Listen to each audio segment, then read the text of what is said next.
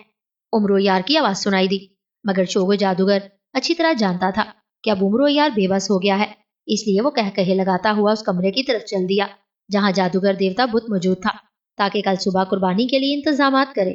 شوگو جادوگر کے قہقہوں کی گونج مدھم پڑتے پڑتے ختم ہو گئی۔ شوگو جادوگر جو کچھ کہہ رہا تھا وہ سچ ہے، اب تم بری طرح پھنس چکے ہو، یہاں سے نکلنا ناممکن ہے۔ ایک بوڑھے جادوگر نے تعصب بھرے لہجے میں عمرو یار سے مخاطب ہو کر کہا، کوئی چیز ناممکن نہیں ہوتی بڑے میاں، اگر انسان ہمت کرے تو سب کچھ ممکن ہے۔ عمرو یار نے کچھ سوچتے ہوئے کہا، تو پھر کرو ہمت، ہم بھی تمہارے ساتھ ہیں۔ سب نے بیک آواز ہو کر کہا۔ پہلے مجھے یہ بتاؤ کہ شوگو جادوگر کی جان کس چیز میں ہے؟ عمرو یار نے پوچھا۔ شوگو جادوگر کی جان اس کے جسم میں ہے، وہ انتہائی وہمی جادوگر ہے، اس لیے اس نے کسی اور چیز میں اپنی جان نہیں رکھی، ایک بوڑھے جادوگر نے اسے بتایا۔ پھر تو مجھ سے غلطی ہوئی، میں بڑے اطمینان سے خنجر سلیمانی سے شوگو جادوگر کا خاتمہ کر سکتا تھا، عمرو یار نے تعصب بھرے لہجے میں کہا، اور پھر اس قید خانے سے باہر نکلنے کے متعلق سوچنے لگا۔ پہلے تو اس نے قید خانے کا اچھی طرح جائزہ لیا اور پھر باہر نکلنے کی ترکیب سوچنے لگا۔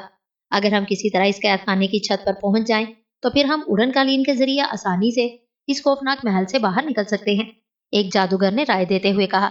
مگر چھت تک کیسے پہنچا جائے؟ راستہ تو کوئی ہے ہی نہیں، دوسرے جادوگر نے مایوس لہجے میں جواب دیتے ہوئے کہا۔ کیوں نہ چھت توڑ دی جائے؟ عمرو یار نے کہا۔ نہیں، یہ ناممکن ہے، ایک تو چھت بے حد مضبوط ہے، دوسرے یہ جادو کی چھت ہے، اب کوئی ایسی چیز ہو جس پر جادو اثر نہ کرے، تبھی ہم چھت توڑ سکتے ہیں، بوڑھے جادوگر نے کہا۔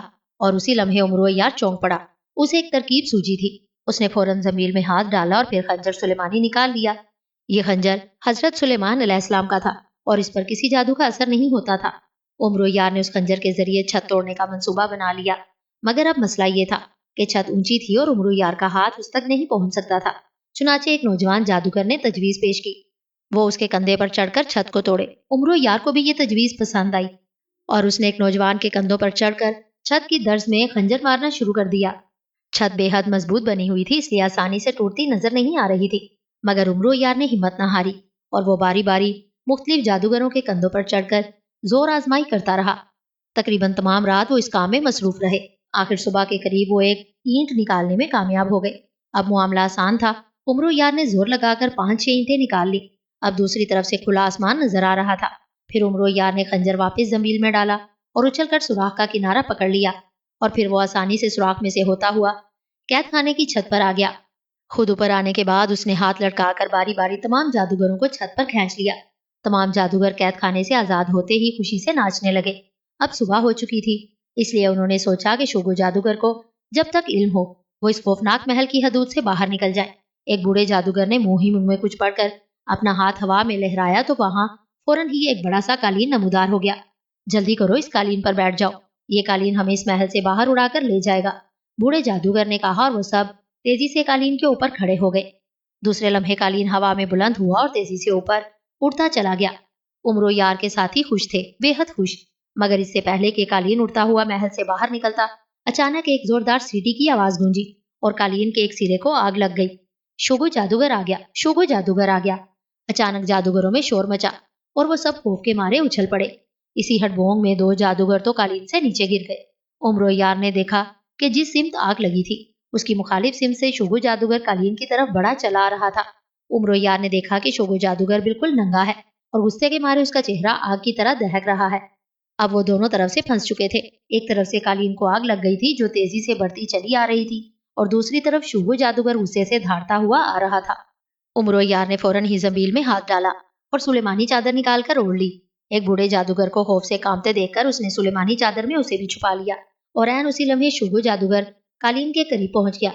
اس نے زور سے اپنے ہاتھ کو جھٹکا دیا اور قالین اچانک غائب ہو گیا، اور عمرو یار سمیت تمام جادوگر چیختے ہوئے سینکڑوں فٹ کی بلندی سے نیچے محل کے اندر گرنے لگے۔ ان کے حلق سے نکلنے والی چیخوں سے ارد گرد کا علاقہ گونج اٹھا۔ چیخوں کے ساتھ ہی شوگو جادوگر کے خوفناک قہقہوں سے بھی فضا گونج اٹھی۔ شوگو جادوگر عمرو یار کو جادوگر دیوتا کے سامنے قربانی دینے کے تمام انتظامات مکمل کر کے اپنے کمرے میں جا کر اطمینان سے سو گیا۔ صبح وہ جلدی اٹھا اور مقدس پانی سے غسل کرنے کے لیے غسل خانے میں چلا گیا۔ ابھی اس نے کپڑے اتار کر غسل کا ارادہ کیا ہی تھا کہ اچانک وہی چڑیا چیختی ہوئی غسل خانے میں آ گئی اور اس کے ارد گرد پھڑپھڑانے لگی۔ وہ نکل گئے، وہ سب نکل گئے۔ چڑیا چیخ چیخ کر کہہ رہی تھی۔ شوگو جادوگر چند لمحوں کے لیے حیرت کے مارے بت بنا کھڑا رہا، پھر اس نے تیزی سے غسل خانے کی دیوار پر ہاتھ پھیرا تو وہاں اسے ایک عجیب منظر نظر آیا۔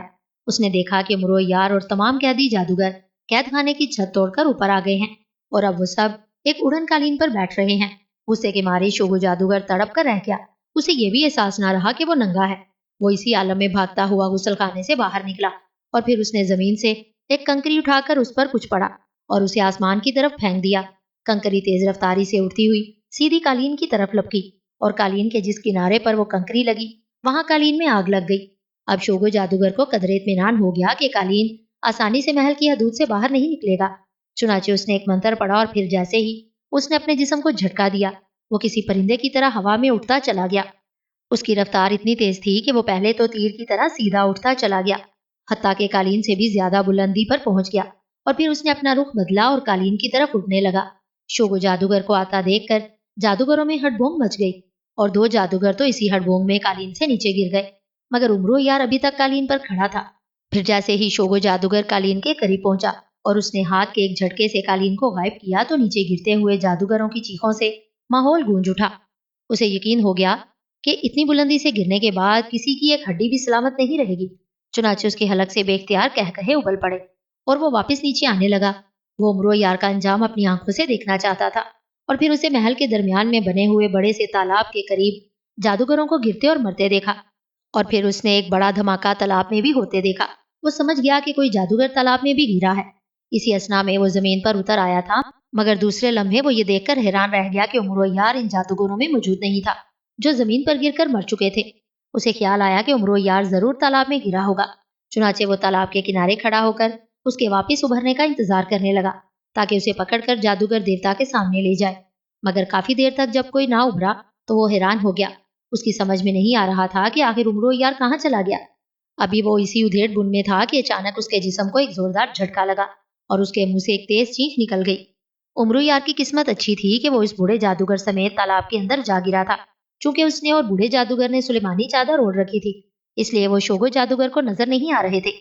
پانی کے اندر گہرائی میں جانے کے بعد جب وہ دوبارہ سطح پر ابھرے تو انہوں نے شوگو جادوگر کو کنارے پر کھڑا دیکھا۔ اس کا اندازہ بتا رہا تھا کہ وہ اسے نظر نہیں آ رہے۔ امرو یار نے یہ موقع غنیمت سمجھا اور تیزی سے کنارے کی طرف تیرنے لگا۔ کنارے کے قریب آ کر اس نے زنبیل میں سے خنجر سلیمانی نکالا اور پھر اس سے پہلے کہ شوگو جادوگر سنبھلتا، اس نے کنارے پر چڑھتے ہی پوری قوت سے خنجر شوگو جادوگر کے سینے میں گھونپ دیا۔ شوگو جادوگر ایک چیخ مار کر زمین پر الٹ گیا اور بری طرح تڑپنے لگا۔ خنجر چونکہ اس کے دل میں لگا تھا اور اس کی جان اس کے جسم میں تھی، اس لیے چند لمحے تڑپنے کے بعد وہ ساکت ہو گیا اور اسی لمحے شوگو جادوگر کی آواز سنائی دی۔ میرا نام شوگو جادوگر تھا، میں دنیا کا سب سے بڑا جادوگر تھا، مگر افسوس امرو یار نے عیاری سے مجھے مار ڈالا۔ آواز ختم ہوتے ہی ہر طرف دھواں ہی دھواں چھا گیا، سیاہ رنگ کا گہرا دھواں جس میں خنجر سلیمانی چمک رہا تھا۔ امرو یار نے لپک کر خنجر پر قبضہ کیا اور پھر چادر سلیمانی اور خنجر سلیمانی دوبارہ اپنی زنبیل میں ڈال لیے۔ چند لمحوں بعد جب دھواں چھٹا تو وہاں اس خوفناک محل کا نام و نشان تک نہیں تھا، پہاڑیاں ہی پہاڑیاں تھی۔ البتہ شوگو جادوگر کی مسخ شدہ لاش وہاں پڑی ہوئی تھی۔ بہت خوب امرو یار، تم نے ایک ظالم جادوگر کا خاتمہ کر دیا ہے، میں تمہیں مبارکباد پیش کرتا ہوں، بوڑھے جادوگر نے خوشی سے بے خود ہوتے ہوئے کہا۔ شکریہ بوڑھے جادوگر، امرو یار نے خوشی سے اچھلتے ہوئے کہا۔ آؤ اب یہاں سے نکل چلیں، بوڑھے جادوگر نے امرو یار کا ہاتھ پکڑتے ہوئے کہا۔ نہیں، ابھی ایک کام باقی ہے، امرو یار نے کہا، اور پھر اس نے بوڑھے جادوگر کو بتایا کہ اس نے جزیرے کی غار میں سے ایک سانپ کے منہ سے انگوٹھی حاصل کرنی ہے۔ بوڑھا جادوگر انگوٹھی کا ذکر سن کر اچھل پڑا۔ ہاں میں جانتا ہوں، وہ انگوٹھی کہاں ہے، آؤ میرے ساتھ، بوڑھے جادوگر نے کہا، اور پھر وہ امرو کو ہمراہ لیے پہاڑیوں کی طرف چل پڑا۔ وہ جو سامنے سرخ رنگ کی پہاڑی نظر آ رہی ہے وہ غار اسی پہاڑی میں موجود ہے، بوڑھے جادوگر نے اشارہ کرتے ہوئے کہا۔ کیا تم اس غار کو پہچانتے ہو، امرو یار نے پوچھا۔ ہاں امرو، میں اس غار کو پہچانتا ہوں، مگر اس غار تک پہنچنے کے لیے ہمیں چند مشکلات کا سامنا کرنا پڑے گا۔ بہرحال آؤ کوشش کرتے ہیں، بوڑھے نے قدرے مبہم سے لہجے میں کہا۔ کیا مطلب، کیسی مشکلات، مجھے بتاؤ۔ امرو یار بوڑھے کی بات سن کر وہیں رک گیا۔ اس پہاڑی پر جانے کے لیے ہمیں آگ کا ایک خوفناک دریا پار کرنا پڑے گا، اس دریا کا پاٹ اتنا بڑا ہے کہ اسے پار کرنا ناممکن نظر آتا ہے، بوڑھے نے اسے بتایا۔ مگر مجھے تو پہاڑی تک کوئی دریا نظر نہیں آ رہا، امرو نے حیرت بھرے لہجے میں ادھر ادھر دیکھتے ہوئے کہا۔ وہ سامنے بھورے رنگ کی پہاڑی ہے، وہ نظر آ رہی ہے تمہیں، بوڑھے نے کہا۔ ہاں ہاں، وہ سرخ پہاڑی سے پہلے بھورے رنگ کی پہاڑی ہے، اس کی بات کر رہے ہو نا، امرو نے بھورے رنگ کی پہاڑی کی طرف اشارہ کرتے ہوئے کہا۔ ہاں وہی، جیسے ہی ہم اس پہاڑی کو پار کریں گے آگ کا دریا نمودار ہو جائے گا، اور پھر اس دریا کو پار کیے بغیر ہم سرخ پہاڑی تک نہیں پہنچ سکتے، بوڑھے نے تفصیل سے بتاتے ہوئے کہا۔ اچھا جو ہوگا دیکھا جائے گا، انگوٹھی تو بہرحال حاصل کرنی ہی ہے، امرو یار نے اعتماد سے پر لہجے میں کہا، اور پھر اس کے قدم بھورے رنگ کی طرف بڑھنے لگے، اور پھر واقعی جیسے ہی انہوں نے بھورے رنگ کی پہاڑی کو پار کیا ایک وسیع اور عریض آگ کا دریا ان کے سامنے موجود تھا۔ دریا میں سے آگ کے شعلے آسمان تک بلند ہو رہے تھے اور آگ کی حدت اتنی تھی کہ وہاں کھڑا ہونا بھی مشکل تھا، اس آگ کے دریا کو پار کرنا ہی اصل مسئلہ ہے، بوڑھے نے ماتھے پر آیا ہوا پسینہ پونچھتے ہوئے کہا۔ امرو یار چند لمحے خاموش کھڑا کچھ سوچتا رہا، پھر اچانک اس کے ذہن میں خیال آیا اور اس نے بوڑھے سے مخاطب ہو کر کہا۔ بابا، تمہارا جادو کیا کہتا ہے کہ ہم اس دریا کو کیسے پار کر سکتے ہیں؟ میرا جادو اس معاملے میں بے بس ہے، مجھے اس آگ کے دریا کو پار کرنا بے حد مشکل نظر آتا ہے، بوڑھے نے بے بسی سے شانے اچکاتے ہوئے کہا۔ اور اسی لمحے امرو یار کو چاہ بک بک کا سی مرغ یاد آ گیا، جو اتنا طاقتور تھا کہ دو آدمیوں کو اپنی پشت پر بٹھا کر 200-250 میل کا فاصلہ آسانی سے اڑ کر پار کر لیتا تھا۔ مگر اس سلسلے میں ایک قباحت تھی کہ اس سی مرغ کو ہر 50 میل بعد ایک سالم بکری کھانے کو دی جانی ضروری تھی، ورنہ اس کی طاقت ختم ہو جاتی تھی۔ مگر اب سوال یہ تھا کہ بکریاں کہاں سے حاصل کی جائیں؟ سی مرغ تو وہاں آ سکتا تھا، کیونکہ چاہ بک بک کے سردار نے اس سے وعدہ کیا تھا کہ جب بھی اسے سی مرغ کی ضرورت پڑے تو وہ صرف اسے یاد کرے، سی مرغ وہاں پہنچ جائے گا۔ امرو یار نے اندازہ لگایا تھا کہ سی مرغ کو اس دریا کو پار کرنے کے لیے کم سے کم 2 بکریوں کی ضرورت ہوگی، اسی طرح 2 بکریاں واپسی کے لیے بھی چاہیے، مگر اب اس ویرانے میں وہ 4 بکریاں کہاں سے حاصل کرے؟ یہی مسئلہ اس کی سمجھ میں نہیں آ رہا تھا۔ کس سوچ میں گم ہو امرو یار؟ میرا تو گرمی کے مارے برا حال ہو رہا ہے، بوڑھے جادوگر نے امرو یار سے مخاطب ہو کر کہا۔ 4 بکریاں کہاں سے حاصل کی جائیں؟ امرو یار نے بڑبڑاتے ہوئے کہا۔ بکریاں؟ کیا مطلب؟ یہاں بکریوں کا کیا کام؟ کیا ہم بکریوں پر بیٹھ کر آگ کا دریا پار کریں گے؟ بوڑھے نے حیرت زدہ لہجے میں کہا۔ اس کے انداز سے محسوس ہو رہا تھا جیسے اسے عمرو یار کی دماغی صحت پر شک ہونے لگا ہو۔ ہاں بابا، اگر کسی طرح 4 بکریاں مہیا ہو جائیں تو ہم یہ دریا آسانی سے پار کر سکتے ہیں، عمرو یار نے جواب دیا۔ بھائی، کہیں تمہارے دماغ پر شدید گرمی کا اثر تو نہیں ہو گیا؟ بھلا بکریوں کا آگ کے دریا سے کیا تعلق؟ میری تو سمجھ میں کچھ نہیں آتا، بوڑھے جادوگر نے اور بھی زیادہ حیرت زدہ لہجے میں کہا۔